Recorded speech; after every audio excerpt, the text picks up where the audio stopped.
Good day all. Now our group will present about batch process. What is batch process? Batch process is a process of transactions in the group or batch. It is a technique for automating and process multiple transactions as a single group. There is no interaction is required while one batch processing is underway.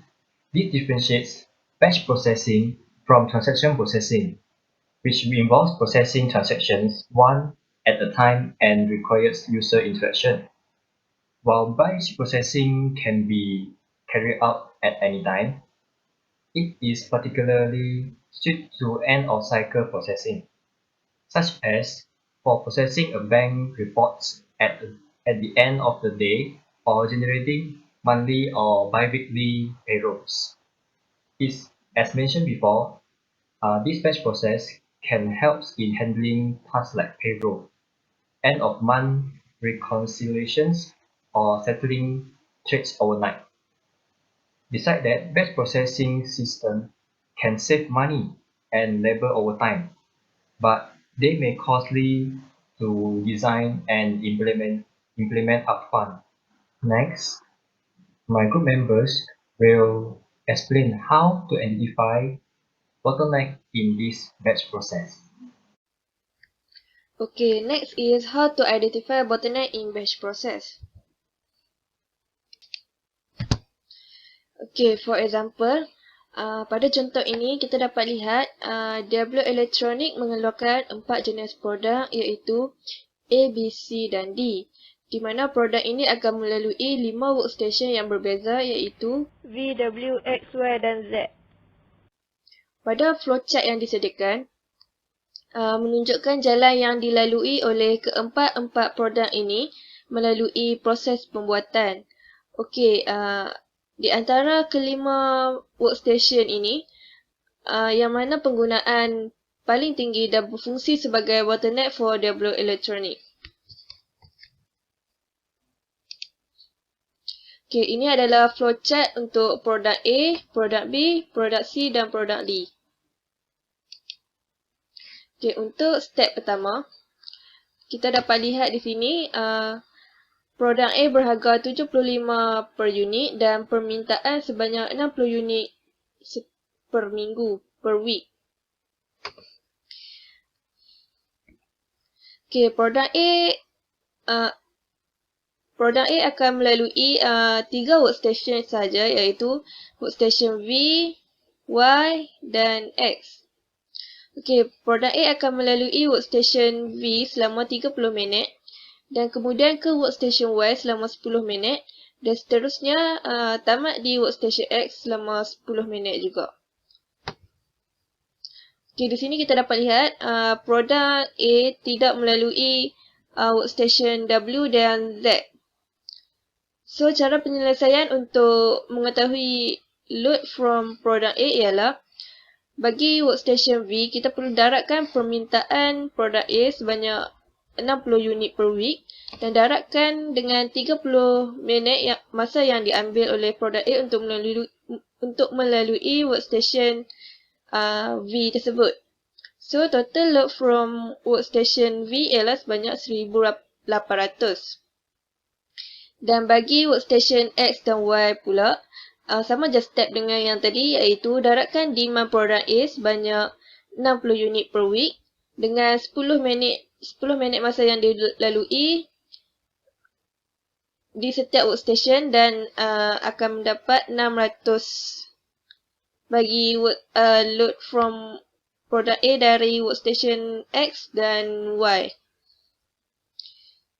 Okey, seterusnya untuk produk B saya serahkan kepada rakan saya.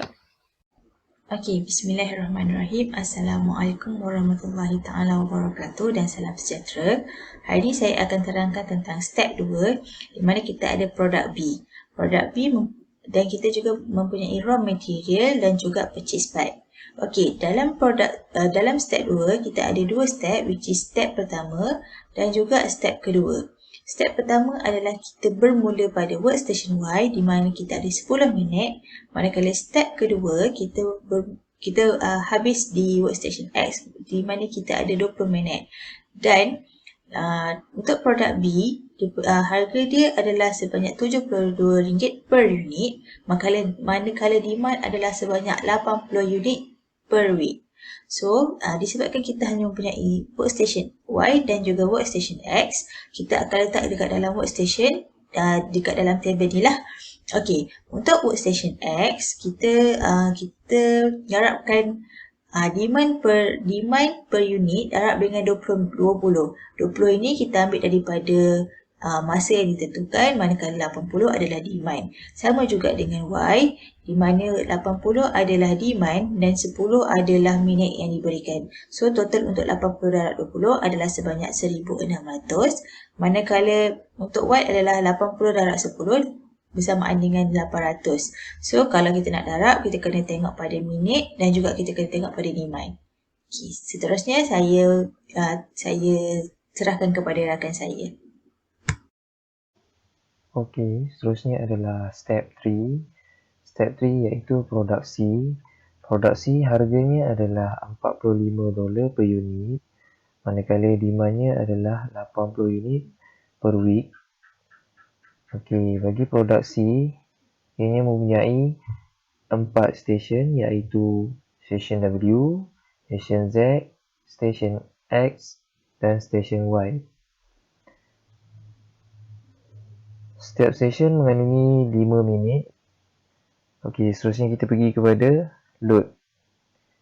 Okey, cara untuk mengira load adalah hanya perlu mendarabkan demand iaitu 80 unit dengan masa 5 minit.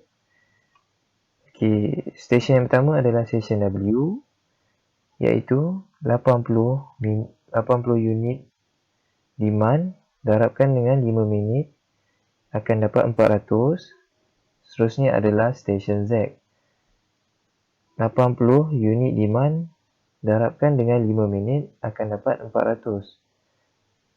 Okey, stesen ketiga adalah stesen X iaitu 80 unit demand didarabkan dengan 5 minit akan dapat 400 juga. Dan stesen yang terakhir adalah stesen Y iaitu 80 unit demand didarabkan dengan 5 minit akan dapat 400 juga. Okey, sekian. Terima kasih. Jadi saya akan meneruskan pengiraan bagi proses pengeluaran produk D. Okey, produk D ini berharga $38 per unit dan mempunyai permintaan atau demand sebanyak 100 unit. Okey, produk D ini hanya melibatkan 3 buah stesen kerja sahaja iaitu workstation W, Z dan workstation Y. Yang mana proses pengeluaran produk D ini akan bermula di workstation W yang mengambil masa selama 15 minit. Kemudian ia akan dipindahkan ke workstation yang kedua iaitu workstation Z yang mengambil masa selama 10 minit.